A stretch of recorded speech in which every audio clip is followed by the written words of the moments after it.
I think I just hit the EA station, and it felt like I actually slammed into him, but I didn't think I was that far back.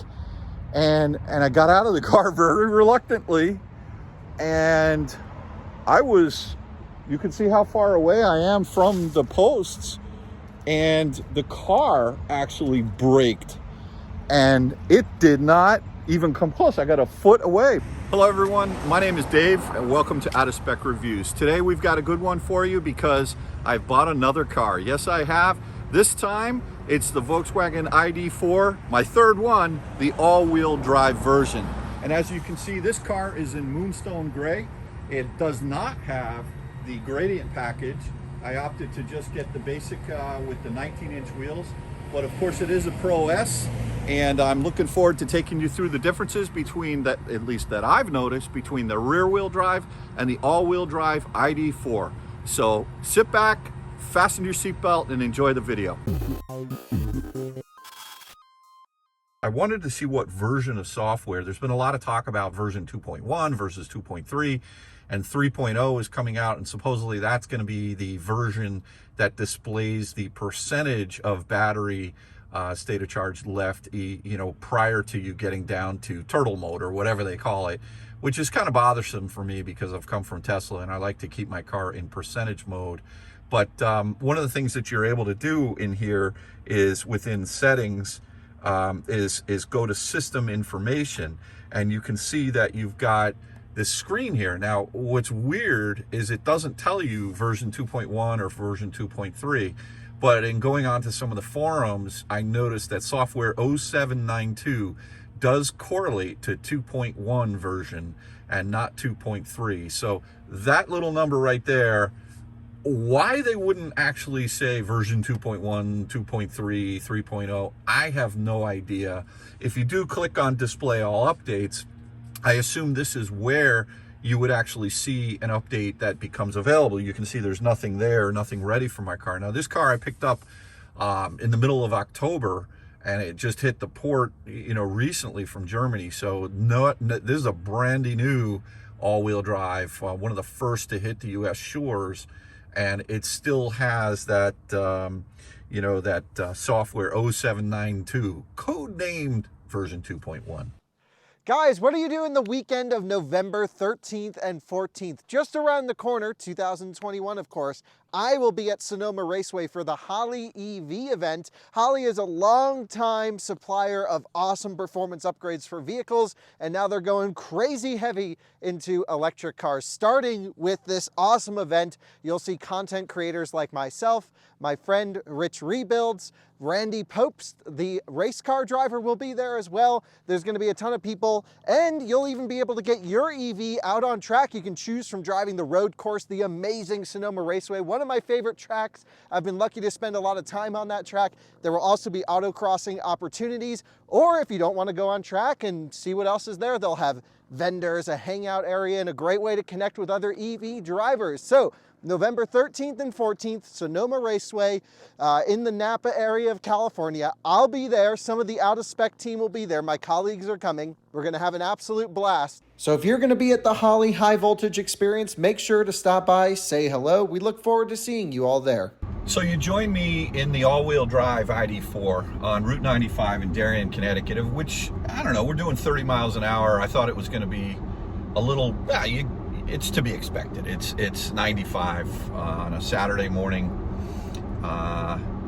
in November. So in any event, I wanted to take you through some of my thoughts and feelings about the differences, or really what are some of the benefits that you get when you buy the all-wheel drive version of the ID.4. And some of these things are relatively minor, and some of them are relatively major. I'm going to start off with the elephant in the room, the big ticket. Why did I upgrade to the all-wheel drive? So I will be honest, this is a very strong used car market right now, and there are buyers out there for the all-wheel or for the rear-wheel drive ID.4s that just can't get the cars. Either they want a specific color combination or what have you. And so I started off with the Pro, as many of you or some of you may know. It was a white one. It was just under 40 grand, and it was a great car. But I really fell in love with the glass roof, and I wanted the Pro S. And at the time, the all-wheel drive ID.4 was not out yet, and so I bought the Pro S. I sold the all-wheel drive, or the regular Pro S, or the Pro rear-wheel drive car, which was a great trade for me. And when I found out that the all-wheel drive hit our shores from Germany, I really didn't think I would need it. Now, a lot of you think you need all-wheel drive for traction. I don't really think you do. Personally, you know, this is a rear-wheel drive car. The motor sits over the rear wheels, and you know, you've got good traction in the wintertime for acceleration. Now, yes, you probably will have better traction with all-wheel drive, but it's not like I'm living in a mountainous area here in southern, you know, Connecticut and Fairfield County. So that really wasn't my biggest concern. But I decided, let me go drive one just to see what the difference was. And so I drove the all-wheel drive, and I gotta say, it's just a world of difference in terms of performance. Now, don't get me wrong, this is not a performance-orientated vehicle, but I've owned a number of different electric vehicles in the past, including the Kona, which would, you know, light up the front tires, because that thing was a lot of torque, a lot of power, and front-wheel drive, which doesn't make sense. A number of different Teslas, which are by definition just very fast. Off the line, they just jump. And so I said, let me see the difference. And because the rear wheel drive it's okay. It's not great. It feels like a regularly, you know, internal combustion, normally aspirated, not turbocharged sport ute. It's nothing to write home about. It's very smooth, incredibly smooth. But you're not going to sit there and wow your friends. There are no party tricks with that car. Not to say that there are with the all-wheel drive either, but so I went, let me drive the car. So I went up to Curran in Stratford, and they had one, and I drove the car, and I was very impressed with the acceleration. Big difference in terms of performance. Now, off the line, what I can tell you is, I remember when I was a kid, I used to go to these, remember the carnivals that would come to your hometown, and they had this ride called the Whip. And I never liked the ride, but of course, you know, you had to go on it because all your buddies were on it. And this thing would come around, and it would accelerate real fast, and you get that queasy feeling in your stomach, which I never liked. But I went on it anyway, and then it would stop, and then it would go again, and you get that feeling with a lot of electric vehicles, especially the Teslas. I don't particularly enjoy that feeling. But what I would say is, when I drove this car, I sort of felt that just a tad bit before it hit, you know, its sort of optimal speed, where it was down to more of a tolerable acceleration level. And I know some of you will say, oh, you don't have the tolerance of the normal person. Maybe I don't. I don't really love going off the line super fast, but there was a big difference in my opinion. Now, when you put it down on paper, the numbers is considerable. So this car was $49,500 out of MSRP, including the $1,195 destination.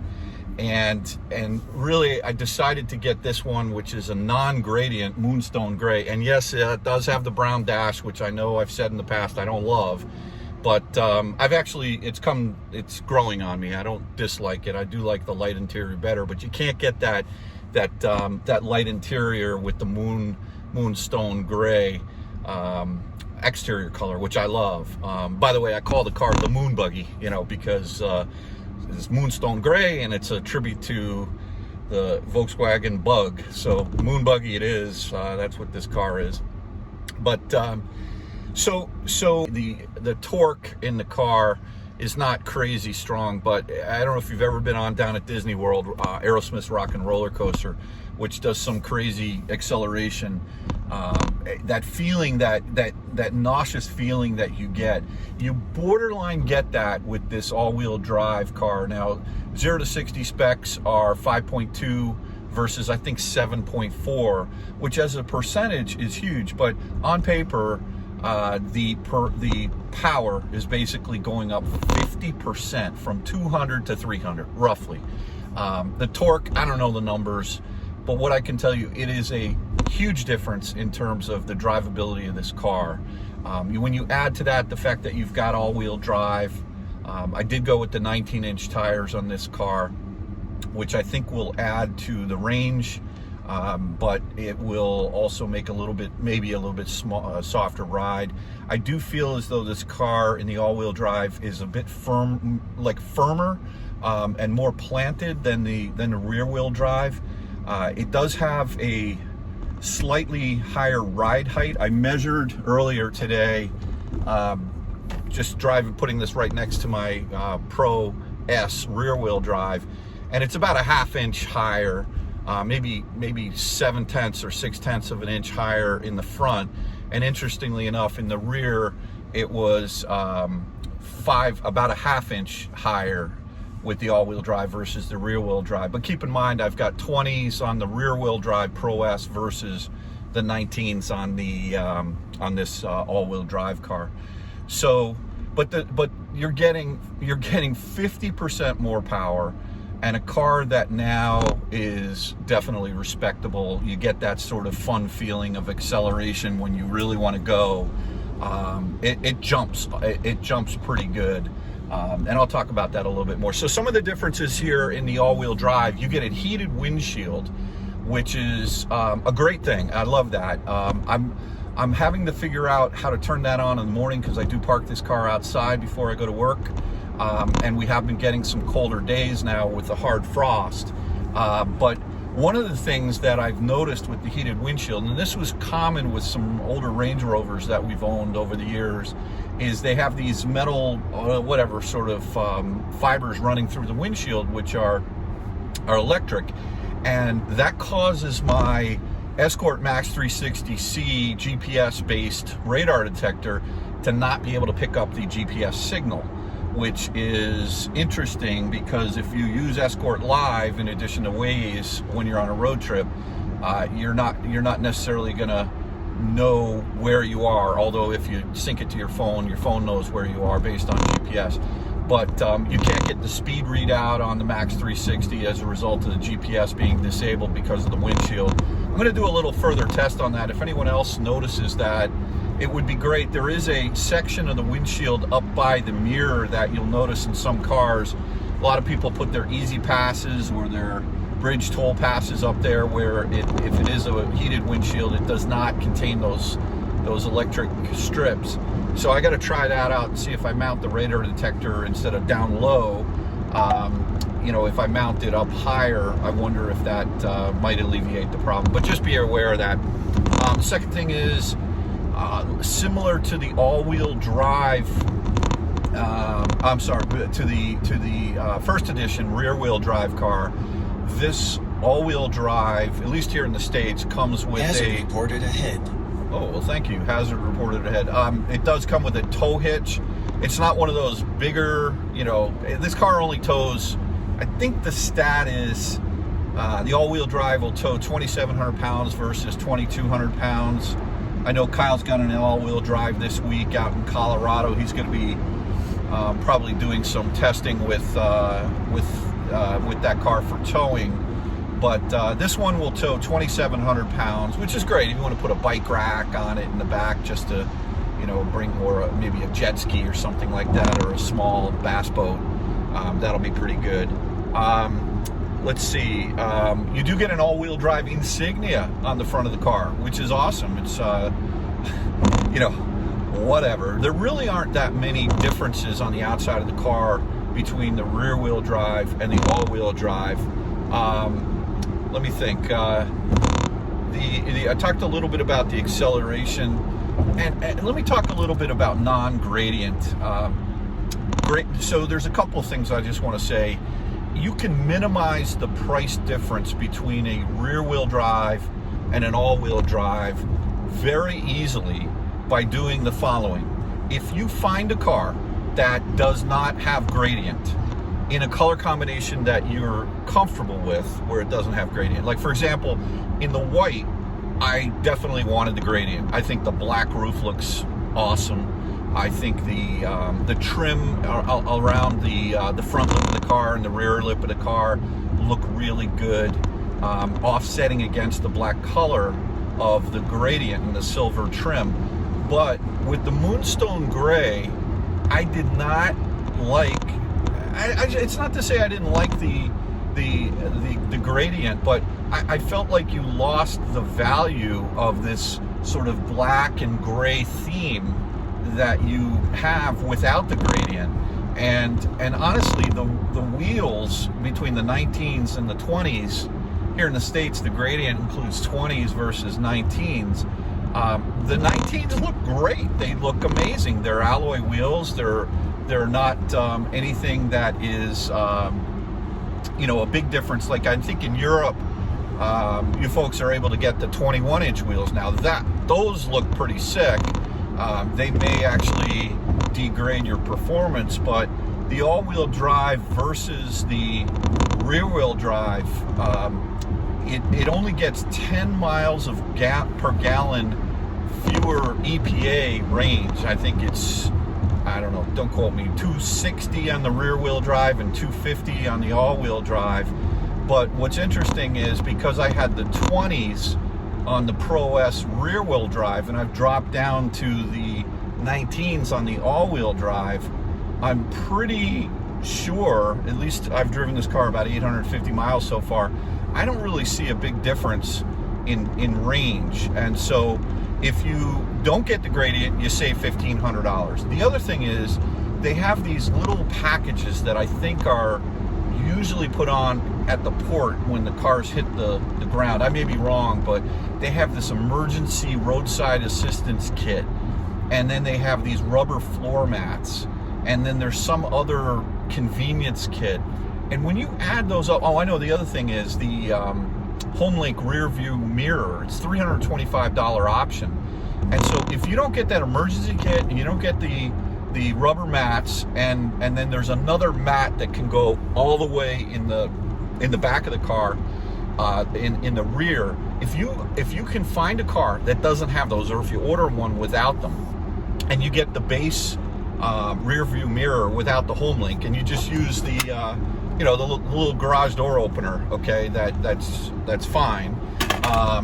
You save another, believe it or not, $600. So now if you add up $1,500 on non-gradient plus $600 on those other miscellaneous options, you're up over $2,100. And then you compare a Pro S gradient to an all-wheel drive Pro S without gradient and without those options, and you're at basically the same price, maybe $1,500 more. And for that additional $1,500, you're getting all-wheel drive.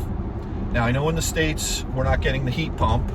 I don't know. Does that make a big difference? I know Volkswagen said they didn't put it in the States just because of the cost.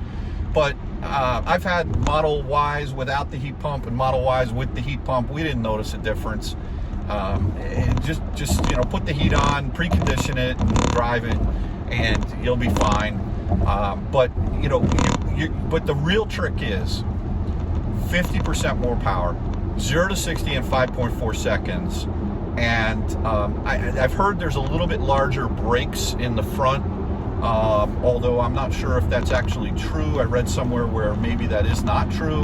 I'd have to pull the wheels off and measure the rotors, and I'm just a little too lazy to do that today. But in any event, I will take an all-wheel drive, non-gradient, without those emergency kits and floor mats for the same money, basically, as a Pro S rear-wheel drive all day long.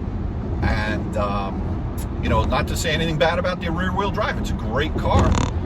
But in any event, that's my assessment in terms of the all-wheel drive. There really aren't that many changes or differences in drivability. They both feel good.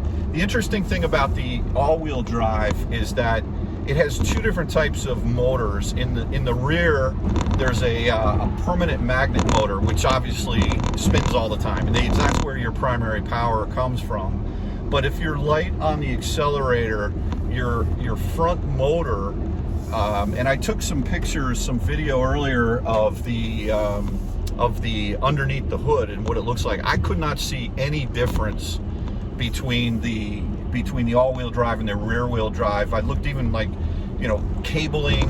There were still 5 cables that went into the 12 volt. I was looking for anything.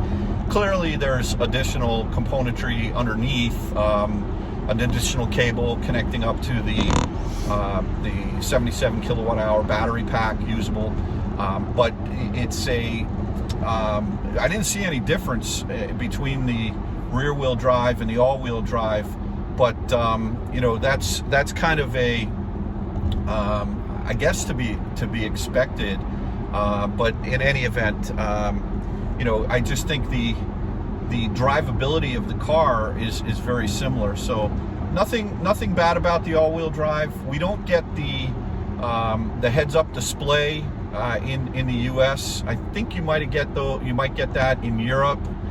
Perhaps that's available on the GTX version. I can't remember if it is, and it's clearly on the Q4. But with, you know, the massaging seats are still here. Everything is still here. You've got the same good, the same bad. It's all here. They didn't fix anything in terms of the front window switches and the rear window switches, so don't get excited about that.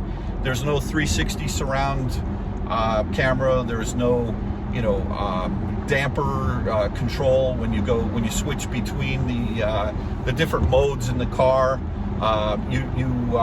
There's no, you know, air suspension. It's I think it's better to not have that anyway, to be honest. I've had Range Rovers that you know, you come out in the morning and they're always just out of warranty, right? It always happens that way, and you see the car sitting on its wheels, and you go, oh man, you know, the air bladder's popped or the motor's popped or what have you. But you know, I think that the difference between the modes, there is an additional mode in the car.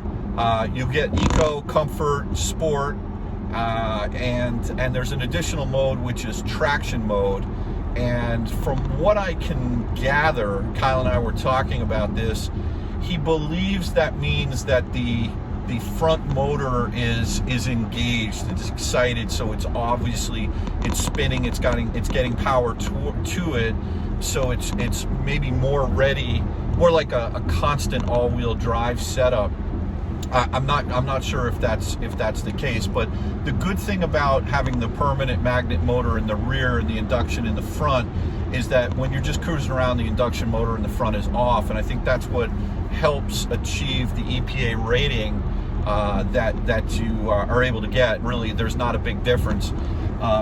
Take a step back and think about this. You get the all-wheel drive car, which by itself, all-wheel drive is definitely a great feature. A lot of people will ask me, well, do you need all-wheel drive for the oh, there's a cute puppy. Looks like Bailey. It does look like she. Oh, I think it's a Yorkie, Shih Tzu Yorkshire. Yeah, it just looks like Boo Boo. So anyway, I think that you get what was I saying? Do you remember what I was saying? I can't. All-wheel drive. Oh, yeah, it's something with the all-wheel drive, of course. Oh, I know. The all-wheel drive. You know, I've bought cars in the past where you'll pay $6,000 more just to have the all-wheel drive over a rear-wheel drive, and interestingly enough, all-wheel drive will go slower than the rear-wheel drive as long as you've got traction. But in this case, in terms of the price difference, you're basically, you can get it for the same price, and you're getting 50% more horsepower. The other thing I recall I was saying was in terms of traction. So because of the fact that this is a rear-wheel drive car, the most important thing, in my opinion, about traction are having proper winter tires. And it's not just because of the tread pattern. Whoa! Did you see that? Holy. That RAV4 just did a very cool maneuver. I'll see if I can have that on my dash cam later. But in any event, the tires are without a doubt, if not the most important component of safety in the winter months. And I don't just mean snow or ice, but I mean cold as well. And the reason for that is because the rubber compounds in a summer tire, they actually freeze up. The viscosity of the tires in the cold for a summer tire, or even an all season tire, they'll get hard like a brick, whereas a true winter tire will stay soft and sticky even in sub-zero temperatures. But the trick with this is that because it's a rear-wheel drive car, the motor sitting on the rear wheel axle, when the car accelerates down the road, the energy gets transferred from the front to the rear, and so it puts the power down. It's kind of the 9/11 effect, if you will. Whereas like in the Hyundai Kona that I have, as soon as you accelerate with a huge amount of torque with the front wheel drive, it would lift up, and all of a sudden you had less traction in the front. And that's why you just spin those tires. It's hilarious to drive. I don't know that it's safe, but it's hilarious. A lot of power, plus torque steer. So, I think that is the traction alone, to me, is not the reason to buy the all-wheel drive. If you put good snow tires on a rear-wheel drive car, you'll be fine in most conditions in the wintertime. And the other thing that a lot of people don't necessarily think about is it's one thing to accelerate, but it's another thing to stop. And all-wheel drive or rear-wheel drive, it doesn't matter what kind of drive you have, because now it's all about the brakes. And so that's why tires are such a critical component of being safe in the wintertime. Couple of things I want to just talk about. Wishlist. This goes for both the rear-wheel drive and the all-wheel drive cars. The first thing I want to talk about is this is a 57,000 and change VIN number versus the first car I had was a 40,000 and change versus the second one I had was a 48,000 and change VIN number. And what I find is the satellite antenna on this car, and I don't know if it's the antenna or if it's the software, but it's usually what happens when you're reading when you're using XM, Sirius XM in the car. It fills up a buffer of maybe 6 seconds or so, and so that if you do go under a bridge, then the car will read that data that it's accumulated in its RAM or ROM buffer in its memory, and you won't lose the signal. This car, this latest all-wheel drive version, for some reason, I am losing satellite signal when I go over a small bridge, when I go under a small bridge. And absolutely big difference between both the rear-wheel drive cars I've had. And I think that's probably just a programming issue. I'm not really sure. Another thing on my wish list is both cars, still no one-pedal driving. That's just not good, right? I mean, the Bolt, I believe, that I had years ago, it had a little paddle that you could pull. I think the Kona did have that as well. Yeah, the Teslas don't have it, but I love it. You take your foot off the accelerator. I love to drive in B mode. And by the way, I wish this car would just come up in B mode every time. It always comes up in D or drive mode, and I have to hit it twice to go to B mode, because I just love regen. Can't get enough regen, in my opinion. But I wish it had a paddle, but this car just does not come to a stop and do the one pedal driving. I know it's been rumored for a while that they're going to bring it out.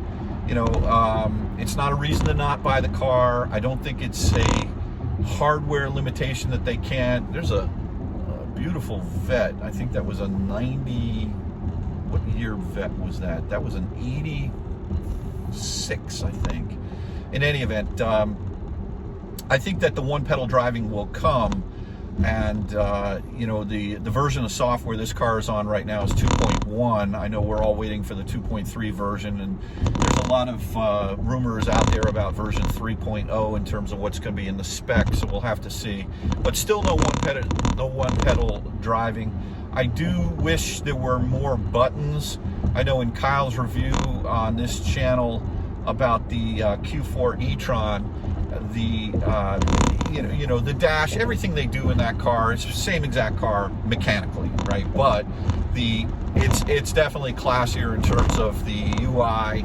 and they have a lot more hard, dedicated buttons with that car for things like the climate control. And it was funny, Kathy, my wife, is here with me as we're driving out to Long Island now. And here we are on Connor Street in the Bronx. My favorite exit 13 off of 95, Connor Street, and it's spelled correctly, C-O-N-N-E-R, which is good.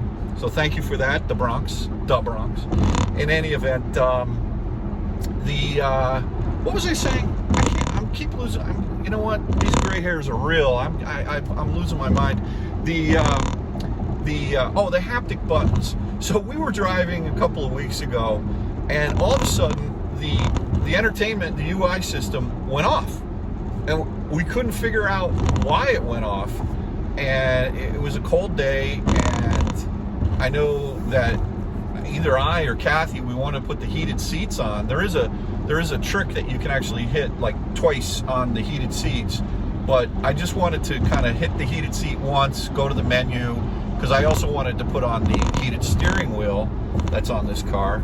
And either I or Kathy, we hit the power button, which is on the just below where the heated seats are, and the whole screen went off. But we didn't know why the whole screen went off, and I didn't even know there was a power button there. And we're like driving around without nav, without Apple CarPlay, without anything, and I don't know what was going on with that. But the point is that there are, I feel like Volkswagen in this iteration of the ID.4 just went a little too far with the haptic buttons. I kind of like, I haven't driven the Q4 e-tron yet, hint hint, but I think I will drive that car, and we'll see what happens. But I kind of like the interior. It's a little more upscale. This ID.4 is terrific, don't get me wrong. There's nothing more but mechanically you get with the Q4. But I do like the look of that Q4. I was a little disappointed with the colors they were offering this year, and they're not even taking orders for them right now, and we won't even see those till next year. Let me just see some of the other things. One of the things that is a small nitpick of mine is this the inability to read the kilowatts as a percentage of how much is you're actually drawing from the EA charger inside the car, and I think that's a miss. And I also think that not seeing kilowatt hour, like percentage of battery pack left, how much juice do you have left in the tank, right? And just for those of you who get confused between kilowatt and kilowatt hours, I'm not an expert on this, but kilowatt hours is like gallons. It's the amount of energy that's stored in the battery. So if you've got, let's say, 60% state of charge, or SOC, you'll see some people say that. That means that there is roughly 60% of the, hello there, you've got 60% of the battery capacity left. And what I would like to see is that number as a percentage on my screen, as opposed to, or better yet, in addition to the estimated amount of mileage that I can go. Because there's a lot of factors that determine how far you can go, right? You can drive like very slow, you could go 30 miles an hour, you could be in a mountainous area, it could be cold out, it could be hot out. And so I like to know the percentage state of charge, and you don't get that unless the car kicks into turtle mode at a certain point. I hear rumor is maybe version 3.0 is going to fix that, so we'll say. Here's a small nitpick of mine. I come home from work, cranking some Zeppelin or whatever, and I open the door, and normally when you open the door, the stereo goes off or the volume goes way down. And I usually open the door, then I take my seatbelt, unhook my seatbelt, and then I get off. And the way Volkswagen does this is a little different from any other car I've driven. And I must say, it's a little embarrassing with some of our neighbors, because depending on the choice of music, I must admit, I did have the classic disco station on one day. And I don't know if it was the Hustle that was playing or whatever, but I had the stereo, and granted, it's not the best stereo in the world, but it gets loud. Right, so I opened the door, and the stereo still blasts, so the whole neighborhood basically hears this, and until your butt leaves the seat, the stereo stays loud. And I would love to change that, or have a setting that says, you know, as soon as you open the door, the stereo goes down low. Let me see, whatever. What else do we have here? Set button on left side of steering wheel. Oh, this is an interesting one. I've been reading in some of the forums where people are having an issue where the car is accelerating for no reason. And I have not experienced this at all, but there is a button on the left-hand side of the steering wheel. It's a haptic that says the word set, and if you hit that, that will turn on the cruise control, right? The dynamic cruise. And I think some people may be inadvertently hitting that button and then feeling the sense of acceleration of the car because it kicks on the cruise control. That's probably 80% of the people that I've read in the forums. I have read a couple of instances, though, where this car is accelerating, and even after you hit the brake, it continues to accelerate. Now, I don't know, we all remember the Audi, years ago, there was a lawsuit with Audi because it turns out that the gas pedal, yes, it was a gas pedal back then, not the accelerator, well, same thing, but the gas pedal and the brake were too close together, and a lot of people thought that they were hitting the brake when they actually were hitting the accelerator, and that was causing the cars to accelerate when they thought they had their foot on the brake. So I don't know if this is a driver issue, pilot error, or if it's something that's wrong in the software. But I would just caution everyone to be careful about the placement of that set haptic button. And again, since it is very sensitive, then you know, I think that's an interesting thing to be careful of. I've been getting on occasion, randomly in the mornings, at night, front sensor error warning on this car, and at that point in time I can't use my cruise control. I don't know what this is all about. It usually clears itself up very easily by just turning the car off, turning back on, it's gone. I don't know, I'll call that a glitch. I would say the solution is Control-Alt-Delete, right? But hopefully Volkswagen will figure out what is causing that. It's happened to me on this all-wheel drive version 6 or 7 times. So it's not as if it's like once in a while. That's a little too much for me. Another thing that I would like is, and I don't know if the Q4 has this, but these headrests, they're very comfortable, but the angle and where they are is they're far back. And so I know that in my wife Kathy's Macan, they have a feature where the headrests can actually slide forward and back, and I like that a lot. I think that would be great if they could do that. Let me just see. No paddles for regen, heated windshield, blocked radar, total mileage on the car. Oh yeah, this is just one last thing here, and then we'll go ahead and wrap up this portion of the video. But if you want to look down as you're driving the car, and this again is for the rear wheel drives and the all-wheel drives, and just see how many miles you've driven total.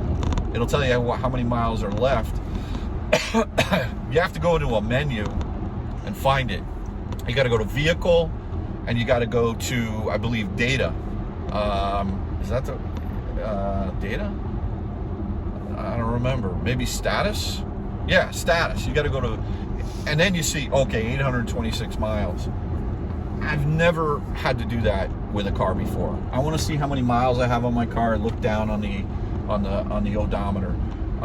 You know, it's like the trip odometer and the aggregate odometer are buried in menus. show it to me, Volkswagen. I want to see what I've got, you know, in terms of mileage on the car. There is one other thing I just want to point out.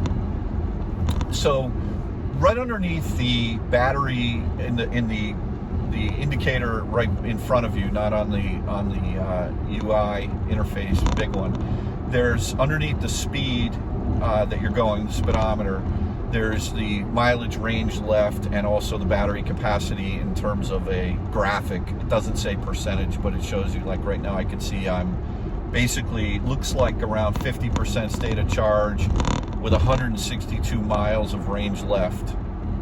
Wow, that's pretty good. I mean, but am I really at 50% state of charge, or am I at 32% state of charge? And is 162 really accurate? I don't know. But anyway, below that, you'll see a little green bar to the left and then a blue bar to the right. And what happens is, as you accelerate, it'll show you how much juice you're sucking from the lithium-ion battery, and then as you decelerate and regen, then you'll see that it'll show you that regenning through on the left-hand side with the green. One of the things that's a little bit strange to me is that VW doesn't seem to give you full power, or at least full access to all the horsepower in this car, unless your state of charge is very high. What it does, as soon as you get down to about 80% state of charge, I've noticed that the blue bar does not go all the way to the right. And if I'm paying for 300 horsepower, I want 300 horsepower at 60% state of charge or 50% state of charge. Right now, it looks as though I've only got about 85% of the power indicator. And so if that's limiting my power, I'll let Kyle do a test on that. If it's true, that's not cool. Come on, let me have access to the full battery, and that will be good. So here we are on Long Island, New York. Is it on Long Island or in Long Island? I think on Long Island. On Long Island. And we're charging at the EA, I think out in Selden. I think that's the name of this place here. And we're getting 63 kilowatts at a 50% state of charge. Not great.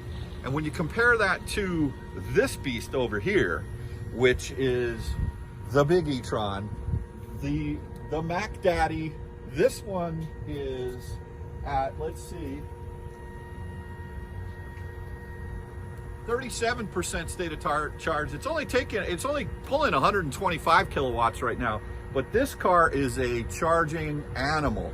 And but that's not my car. In any event, back to my beautiful all-wheel drive. One thing I do want to talk about as we get into the colder weather, you do have a tire pressure sensor monitor on the within the car. But the other thing you're going to want to do when you get up in the morning, if you leave your car outside, is you're going to want to precondition your car. You're going to want to heat it up. You're going to want to have it so that the heated steering wheel, the heated windshield, the heated seats, and the climate control is on before you get into the car, so you get into a nice warm car. And one of the ways that I've always done this with my previously owned Teslas, and this is my third ID.4, as some of you know, but you know, I'm used to having the Tesla app, which is great. And Volkswagen does provide an app for you to use, and it's called CarNet. And I gotta tell you, I give it like a D+. I don't mean to be super harsh on it, but every morning this week when it's been chilly out, I've tried to initiate the climate, what they call car climate, and I'll turn it on and it will say after maybe sometimes 5 seconds and other times 30 seconds or even a minute that the car climate is activated. But yet the little button, I don't know if you can see this on the screen right here, but this little button over here, it says off. When you click on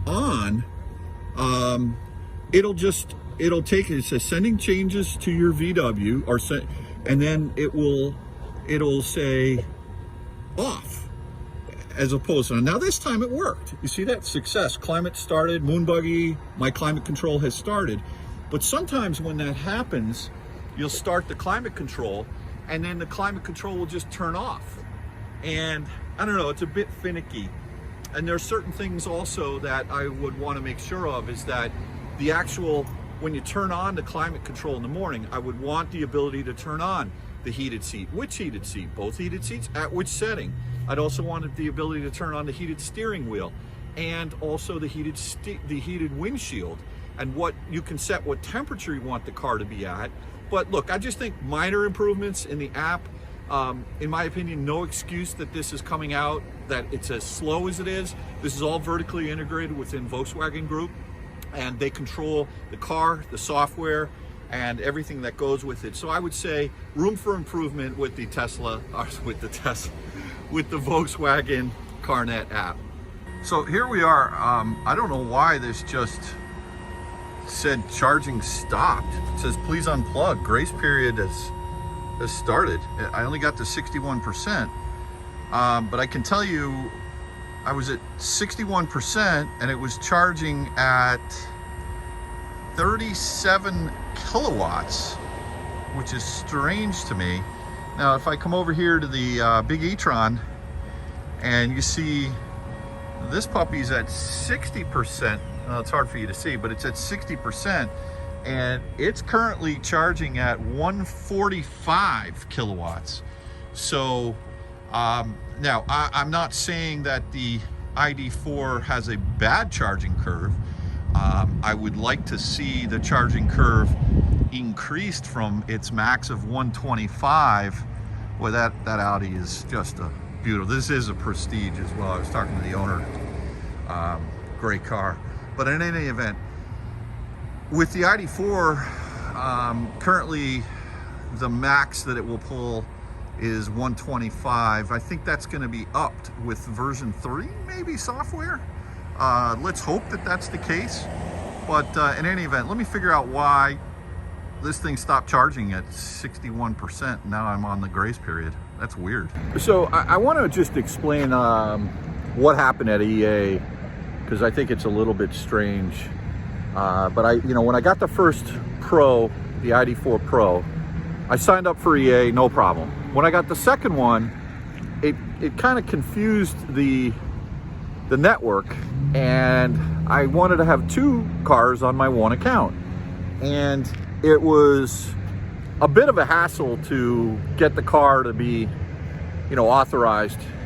And then the people at EA were super nice, and I told them when I got the third one, it just threw them over the edge. They couldn't figure out what to do. So actually about a week and a half ago, I talked to them about this, and I was having trouble charging this one here, the new one, the all-wheel drive. And I thought they ignored me. And then 2 days ago, my phone rang at about 2 o'clock in the afternoon. It was a guy named Daryl, great guy. And he said, hey, we've solved the problem.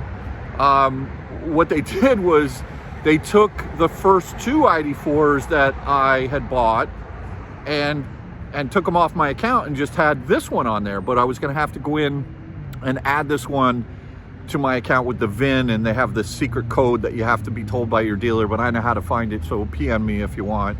It's basically on the Monroney sticker, on the the window sticker. It's just below the VIN number. And so he said just add that to the app. And I said, yeah, that's okay, but you deleted one of my cars that I'm in the process of selling to Vroom, but I haven't sold it to them yet. So I still have 2 of these cars now. As you saw, well, maybe you didn't yet, but in the video you'll see. The white one I still have, the Pro S, rear wheel drive.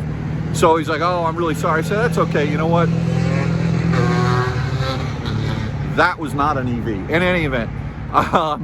So I said, look, it's okay, because they're gonna come pick up the car next week. It's got 190 miles, of state of charging left on it, and of range left on it, I should say, or somewhere around there.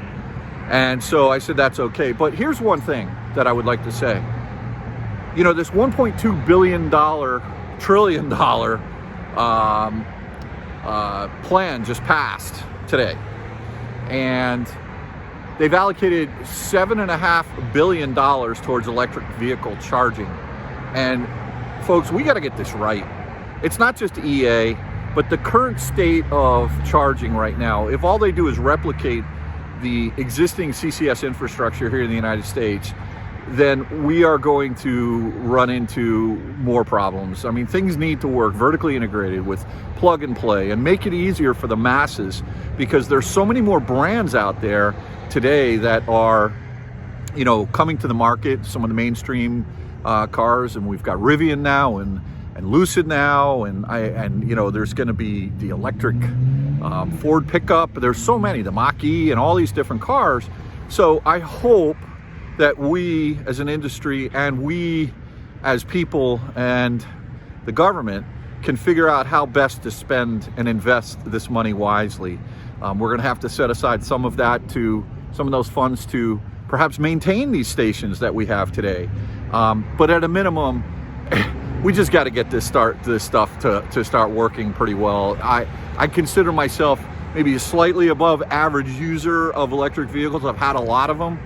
And for me to have to still go through what I went through today, I still never got the system to charge. I ended up using my EA personal credit card, and they gave me a refund, and they were very nice about it. But, you know, look, the masses are coming. It's all good. We have a unique opportunity to get this going, but boy, I'll tell you what, we've got an opportunity to do this right, so let's do this right. Enough said. Bailey, what you doing, girl? All right, let's show everyone the interior on this car with my favorite interior, the brown and black. Well, for those of you who know, I wasn't really such a fan of this interior, but unfortunately with the Moonstone Gray and availability of cars, and you can only get this interior with the Moonstone, and I must admit, it's growing on me. It really is.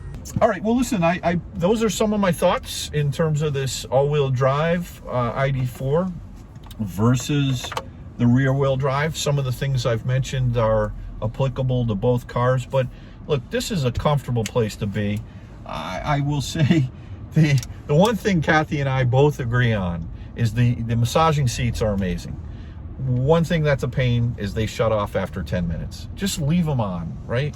Why do you have that timer? Or give me a timer that says 30 minutes, a half hour, or give me an indicator that the massaging seat is off. Because what happens is when you put the massaging seat on, it's great.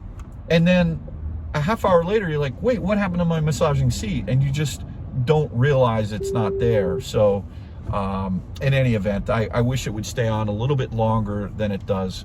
And so with that, I want to thank you for staying with me for this sort of analysis that some of you have asked for. Hopefully this has been helpful, and I'll see you on the next one. Have a great day.